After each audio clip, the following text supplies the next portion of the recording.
The best waiver wire pickups of week 5.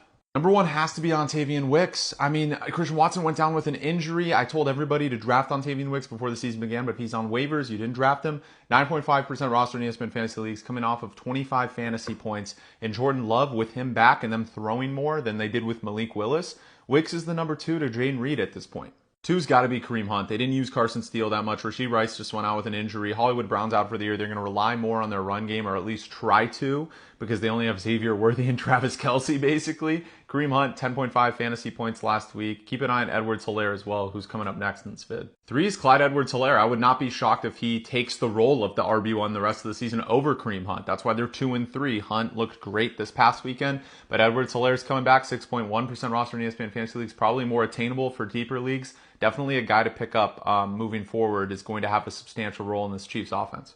4, Xavier Legette. I mean, the Adam Thielen injury, we saw who's going to be the guy that they're going to target now. Xavier Legette, he got a touchdown. He's always been good. I've always been high on him, but this was the week he finally got a touchdown, and moving forward, I expect him to get a lot of targets.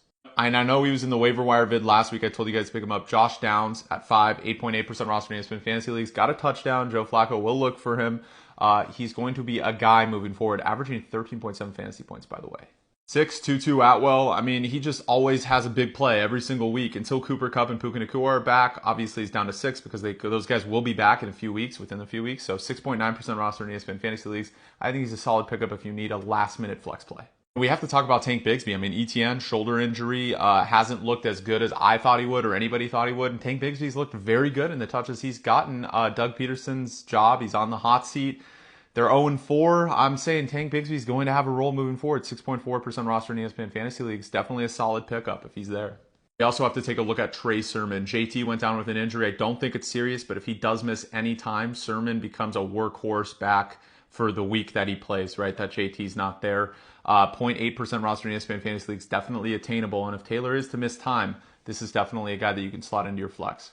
I'll mention Rico Dowdle, but he should be rostered everywhere. 43.3% roster in ESPN Fantasy Leagues, the obvious Cowboys RB1. Let me know what you guys think in the comments. Make sure you follow for wide receiver and RB rankings coming out tomorrow.